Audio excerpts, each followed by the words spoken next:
Unoccupied chimney. Globs of white gently touched down on a cabin and its many surrounding trees, decorating all in a serene blanket of snow and nearly drowning out the visibility of the smoke that billowed from the chimney. Although no lights adorned the outside of the small cabin, a beautifully lit and decorated Christmas tree stood proudly across the fireplace and a near window. An adequate number of presents sat beneath the tree. 2 empty stockings hung on the fireplace. Presents awaited both these things. The scene was perfectly set, and the end hour of Christmas Eve heralded Santa's arrival. The 2 occupants of the cabin were female, a mother and daughter pairing. The single mother was 28 years old, recently divorced, and dressed as cliché as possible for the occasion. A green Rudolph-decorated sweater with a red, 3-dimensional nose, and black sweatpants were her garments of choice for the evening. Audrey's 7-year-old daughter, Joni, was dressed not for the festivities, but rather for bed, in poorly color-coordinated pajamas. Although her shirt did happen to be red, her pajamas pants were a mishmash of yellow and blue stripes.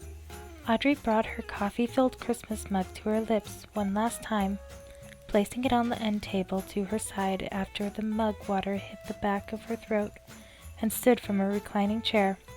"Joni, it's time for bed," she said to her cross-legged daughter, who was seated on the floor, watching the Grinch.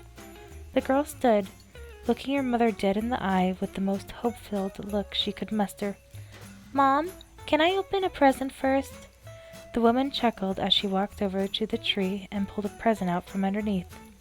"Just one. Then you have to go to bed, or else Santa Claus won't come." She handed her daughter the wrapped gift and watched with bated breath. Would she like it? Joni finished tearing through the wrappings and shot her mom the biggest smile she could muster. It was Mega Bloks. She absolutely hated it. Most adults just don't understand the difference between Legos and Mega Bloks. Nobody wants Mega Bloks.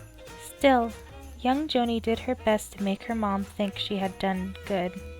She was raised to be polite, by hugging her and telling her thank you. After hugs were exchanged, Audrey followed her daughter into her bedroom and waited for her to crawl under the car's themed covers. She lovingly tucked her in, gave her a delicate kiss on the forehead, bid her good night, flipped the light switch, and shut the door behind herself. A mixture of excitement and caution took Audrey as she quietly rummaged through her closet for the presents that Santa would leave for Joni. While grabbing the presents and stocking stuffers, the single mother heard crunching snow on the roof. Someone was on top of the cabin. The various goodies fell from her hands and she bolted for her daughter's room. At least, that was what she had intended. Audrey's bedroom was only accessible from the living room, which was likewise the case for Joni's. The sound of footfalls on the roof came to an abrupt end, and upon her entering the living room, loud repetitive thuds against the bricks in the chimney took their place. Nearly all sense of urgency left the woman as she realized that someone was stuck in her chimney. Were there any observers of this incident, they might be inclined to think of Audrey as foolish. However, most chimneys slant and slope various times, a design which carried over to this particular chimney, and that the cabin owner had knowledge. Free of all trepidation, the gal edged towards the chimney, ever so carefully maneuvered her head out of reach from the fireplace's burning lick, and gazed up into the secretive flue. The discovery of a pair of hooves and deer legs left her marveled. A flurry of thoughts surged through her mind as she moved her head out from under the chimney. She chewed perplexedly on her thumbnail as the sleigh came. A reindeer? This is impossible. It just has to be. Santa isn't real. But what if he is? Have I been so naughty that he never visited me? No, that can't be. But if so, then Santa needs help. Maybe any everyday deer jumped on the roof and fell in the chimney? A snort, one that couldn't help remind her of a horse, echoed from within the hearth, bringing an end to her think session. Her first instinct was to call the fire department and have them remove the deer.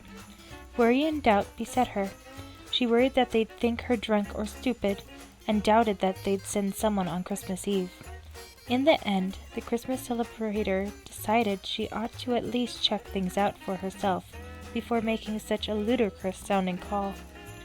Audrey quietly opened Joni's bedroom door and peered in. Little Joni slumbered, stirring in her sleep. Much excitement for Christmas radiated from that one. Even in sleep, seeing that all was well, Audrey shut the door, grabbed a flashlight seated on top of a cabinet in the living room, threw on a winter coat from a nearby coat rack, and trekked outside into the great white beyond. Try as she might from the ground, she could not make out what was stuck in the chimney due to the rapid snowfall. Although she was uncertain, she thought she made out a deer head. Not deterred, and still as curious as ever, the answer-seeker ventured into the soul shed on the property and retrieved a ladder. Its placement against the house complete, she ascended, while praising herself for going with wooden instead of metal, for she did not have to worry about slipping. The near blizzard conditions had seemed to cover most of the prints on the roof, and ensuring that there was nothing close to a path for her to take. Every step toward the chimney was earned as the deep snow resisted against her every move. The brave woman's resilience was rewarded with a few intact hoofprints, and then a view of that which occupied her home smoke escape. The culprit, caught in the chimney, did possess antlers, but it was no deer. The creature was a moose. It angled and bucked its elongated snout towards Audrey, snapping its jaw and gnashing its sharp teeth at her as it did so. Pity for the moose filled her heart, causing her to try and come up with something reassuring to say to it, despite believing the odds of it not understanding to be high. The beast unleashed a guttural, screechy, not unlike nails on a chalkboard, scream before she got such an opportunity. She recoiled backwards in fright, perilously close to the roof's edge from the noise. All sense of pity departed and was replaced by an acute fear of the unknown as the creature tore the chimney apart, sending bricks flying in every direction with the body that was contained within, a bulky, furry, brown torso with leathery, black as night wings protruding from it. It was revealed. It was no moose. The additional fear caused Audrey to reflexively step back and off the roof. She hit the ground with her back. The creature landed on top of her chest, hoof first. Snow splashed upwards as it came into contact. Air escaped her lungs to the point that she thought she would black out, although she was uncertain as to whether she would do so from the lack of oxygen or the pain she felt. She particularly wished that there hadn't been snow on the ground, so that she might have died instead of being at the mercy of the thing, not to mention the burning cold she felt against her skin. The monster shot open its jaws and quickly lowered them around her face. Audrey scrunched her eyes shut, anticipating unbearable pain and imminent death, both which did not come. Hesitantly, she opened her eyes to see what the delay was about, and surprisingly unsatisfied with the delay was she. The behemoth's head was now facing the nearest window, Joni's bedroom window, and standing there, looking out, with a smile on her face, was Joni. The mother willed her hands to move and wrap them around one of the beast's legs. No! She managed in a winded tone. The threat paid her no heed, and effortlessly removed its leg from her grasp. Its wings began to beat as the woman desperately latched her hands around the leg again. A back kick greeted the woman's face, and she unwillingly released the beast upon being knocked backwards, and face first into the snow. The sound of shattering glass rung in her ears. All she could do was look up from the snow as her freshly cut, broken nose dripped crimson onto the white ground. Joni smiled and jumped up and down enthusiastically before the beast. She did not understand the gravity of her situation. How could anyone? For she was so short that she had been unable to see her mom on the ground. Only the thing of large stature had been watchable. Had the thud of her mom hitting the ground not awoke her, then things might have turned out differently. "Reindeer!" she happily shouted into the unwelcome visitor's grasping tail. The rhythmic sounds of beating wings filled the air as Audrey watched the creature fly off with her daughter wrapped in its pointed tail. They headed into the forest, the pine barrens.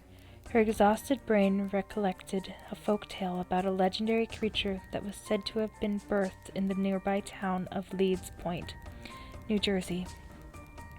She buried her face into the red snow, all while muttering its name, Jersey Devil.